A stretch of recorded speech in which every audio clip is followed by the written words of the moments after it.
कुछ दिन पूर्व खटीमा प्रशासन ने पुलिस फोर्स के साथ मिलकर खटीमा क्षेत्र के दमगढ़ा स्थित तलवार फॉर्म में कार्रवाई करते हुए 125 एकड़ भूमि को ट्रैक्टरों के द्वारा जुतवाया, जिस पर आज खटीमा कांग्रेस विधायक भुवन चंद्र कापड़ी ने एक प्रेस वार्ता करी, जिसमें उन्होंने कहा कि जिस ढंग से प्रशासन द्वारा कार्रवाई हुई है सरासर गलत है। इस तरह की कार्रवाई फिल्म में ही देखी जाती है। जितने भी ट्रैक्टर खेतों को जोत रहे थे उनमें किसी में भी नंबर प्लेट नहीं था। यदि कोई न्यायालय का या एसडीएम का आदेश और सबसे पहले संबंधित व्यक्ति को नोटिस देना चाहिए था और फसल जोतने के आदेश को सार्वजनिक करना चाहिए था और कब्जा लेने का कोई आदेश था तो 145 के अंतर्गत नोटिस देना चाहिए था। सबसे बड़ी बात तो बिना प्रशासनिक मिली भगत के इतनी बड़ी कार्रवाई नहीं हो सकती थी। उस क्षेत्र से जो भी व्यक्ति आ रहा है वो कह रहा है कि ऐसा हमने फिल्मों में ही देखा आज तक, और जितने भी उसमें जो है ट्रैक्टर हैं उनमें किसी में नंबर प्लेट नहीं है। आप जब एक उपजिला अधिकारी कोतवाल और पुलिस का अमला वहाँ खड़ा है तो सबसे पहले जिन ट्रैक्टरों ने जुताई करी उन पर नंबर प्लेट क्यों नहीं है ये उन्होंने पूछना चाहिए था। दूसरी बात, कोई नोटिस था तो कोर्ट का हो या उपजिला अधिकारी के माध्यम से वो नोटिस पहले उस परिवार को देना चाहिए था। किरण तलवार जी को नोटिस देना चाहिए था। और अगर फसल जोतने के कोई भी आदेश है तो वो सार्वजनिक होने चाहिए थे। और अगर वो कब्जा दिलाने के भी अगर आदेश उच्च न्यायालय से हैं तो 145 की कार्रवाई करके सरकार ने पहले फसल को अपने कब्जे में लेना चाहिए था, उसे बर्बाद नहीं करना चाहिए था। मुख्यमंत्री जी के घर से 500 मीटर की दूरी में मुख्यमंत्री के चहीते अधिकारी इस घटना को अंजाम दे रहे हैं, ये पूरा क्षेत्र देख रहा है। तो मैं माननीय मुख्यमंत्री जी से कहूंगा कि सबसे पहले ऐसे अधिकारियों के खिलाफ कार्रवाई हो कि जो आपके नाम को खराब कर रहे हैं और आपके गांव में इतनी बड़ी घटना हो जा रही है, उनके खिलाफ कार्रवाई होनी चाहिए। देहरादून स्थित भाजपा कार्यालय में मुख्यमंत्री पुष्कर सिंह धामी ने केंद्रीय बजट को लेकर प्रेस कॉन्फ्रेंस की।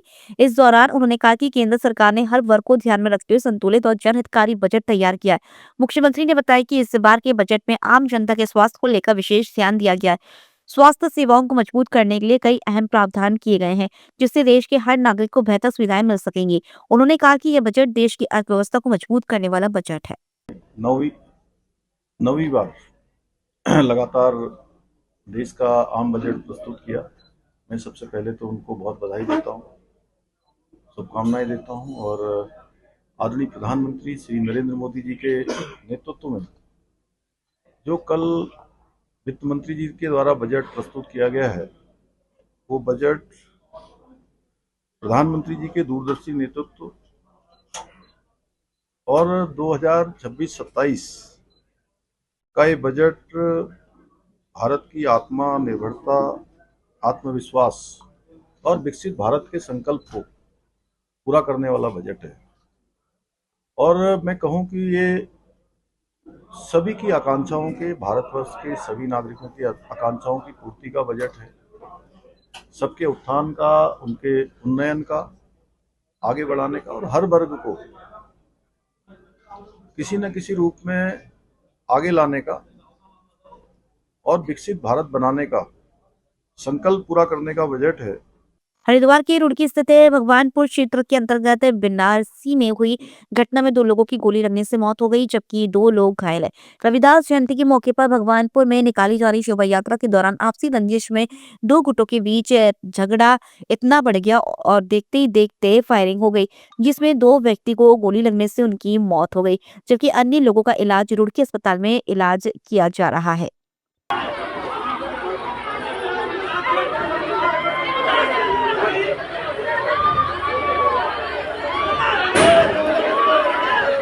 इंदिरा मार्केट रीडेवलपमेंट प्रोजेक्ट के तहत शहर के दिल घंटाघर और सबसे प्रमुख क्षेत्र राजपुर रोड पर स्थित बेहद सक्रिय व अव्यवस्थित इंदिरा मार्केट को व्यवस्थित रूप देने के लिए मसूरी देहरादून विकास प्राधिकरण ने तैयारी तेज कर दी है। ये परियोजना इसलिए जरूरी है क्योंकि इंदिरा मार्केट का एक सिरा लेंस जोन चौक पर है तो दूसरा सिरा राजपुर रोड पर है, जहाँ दुकानें बेहद सक्रिय सड़क पर दोनों तरफ सट कर बनी है। ऐसे में यहाँ से 2 पहिया वाहन तक निकलना भी मुश्किल हो जाता है। देखिए, इंदिरा मार्केट जो प्रोजेक्ट है हमारा, एक तो वहाँ पर पार्किंग बननी है, करीब 1,500 गाड़ियों की पार्किंग बननी है। साथ ही जो इंदिरा मार्केट के व्यापारी हैं उनको वहाँ पर दुकानें शिफ्ट करनी है। तो फर्स्ट फेज़ में आने वाले दिसंबर तक हम लोग 280 दुकानों का अलॉटमेंट वहाँ पर करेंगे। उसके बाद फिर व्यापारी लोगों को शिफ्ट करने के बाद जो जगह निकलेगी वहाँ पर सेकेंड फेज़ का काम शुरू होगा, जिसमें लगभग 350 दुकानें उनको देंगे और पार्किंग भी बनाएंगे। तो अभी हम लोगों ने उसको स्पीड अप कर रखा है, जल्दी ही ये प्रोजेक्ट पूरा होगा। कोटद्वार में एक दुकान के नाम को लेकर उपजा विवाद अब पुलिस कार्रवाई और सियासी बयानबाजी तक पहुंच गया है। इस मामले में कोटद्वार पुलिस ने 2 अलग-अलग एफआईआर दर्ज की है। पुलिस का कहना है कि कानून व्यवस्था बिगाड़ने की किसी को इजाजत नहीं दी गई। कोटद्वार में दुकान के नाम को लेकर हुए विवाद के बाद पुलिस ने अब सख्ती दिखाई है। दुकानदार वकील अहमद की शिकायत पर 2 नामजद और अज्ञात लोगों के खिलाफ एफआईआर दर्ज की गई है।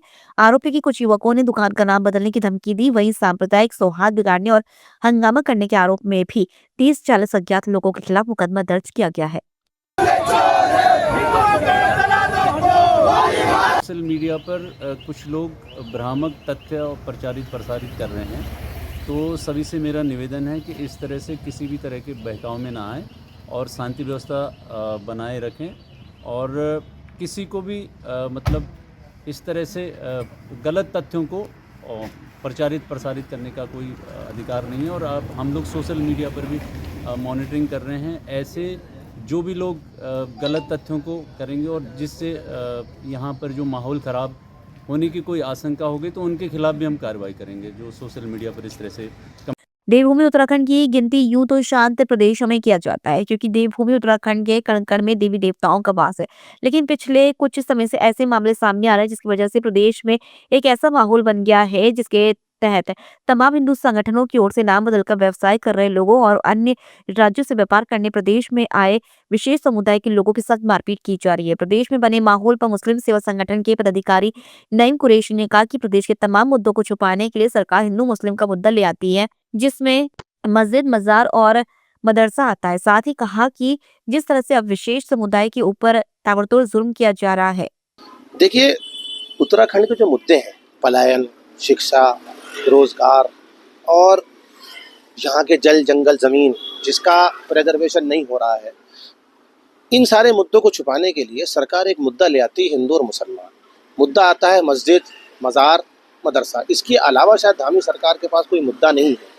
और जिस तरह से मुसलमानों के ऊपर ताबड़तोड़ जुल्म किया जा रहा है, और राइट विंग ऑर्गेनाइजेशन कहीं रात में जाके मज़ार तोड़ते हैं, कुरान शरीफ शहीद करते हैं और ऐसी अश्लील हरकतें करते हैं जो सभ्य समाज कहीं बर्दाश्त नहीं कर सकता।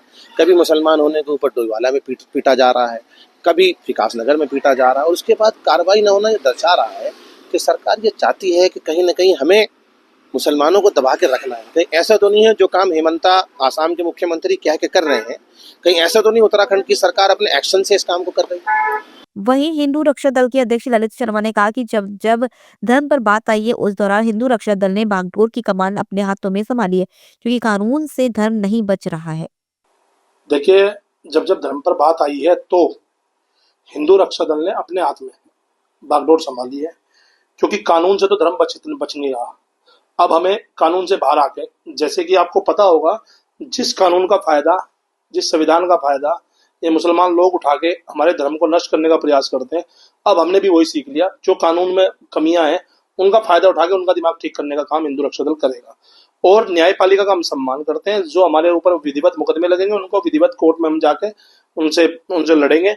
और पूरे प्रदेश में जिस तरह का माहौल है, एक व्यक्ति जबरदस्ती शहर सूरा बन जाता है, एक मुस्लिम समाज का व्यक्ति, वो अब से 2 महीने पहले जो धर्म की बात करता है, आज भाईचारे की बात करता है, वो बोलता है मेरे बच्चों के पास हथियार है, मेरे बच्चे इतने लड़ाकू हैं कि आपसे लड़ेंगे, हिंदुओं से लड़ेंगे, पतंग पर विवाद करता है।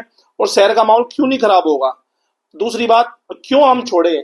जब हमारे धर्म में इन लोगों का कोई मतलब नहीं है, क्यों घुसते हैं हमारे धर्म में? बुल्ले शाह जो है, आपने बुल्ले शाह का मजार का भी जिक्र किया, बुल्ले शाह 300 साल पहले पाकिस्तान में दफनाए जा चुके हैं। मेरी समझ नहीं आ रही, मसूरी पाकिस्तान गई थी या बुल्ले शाह पाकिस्तान से मरा हुआ यहाँ आया था? इन सबको मैं ये बता देना चाहता हूँ मुसलमानों को, बुल्ले शाह में ये बोलते हैं हमारी कुरान को फाड़ा गया। मैं इनसे ये पूछना चाहता हूँ, जब कुरान को फाड़ा गया या जब कुरान को नुकसान पहुंचाया गया तो ये लोग कहाँ थे?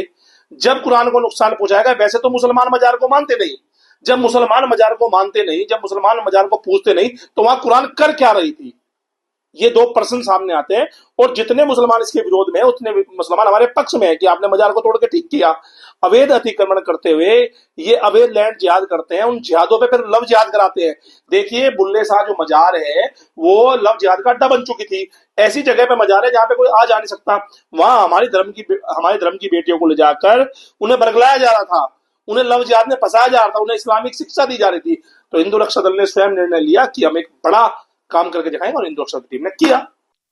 इस पूरे मामले पर मुख्यमंत्री पुष्कर सिंह धामी ने कहा कि कानून के तहत सभी कार्रवाइयां हो रही है, कानून सभी के लिए एक समान है। ऐसे में कई अतिक्रमण है या किसी प्रकार की चीज है तो उसका आकार बताना चाहिए। साथ ही कहा कि सरकार ने जो अतिक्रमण हटाने का प्रयास किया है वो विधि के अनुसार किया है। भारत की राज्य की और प्रशासनिक जो व्यवस्था है उसके अनुसार ही काम होने हैं।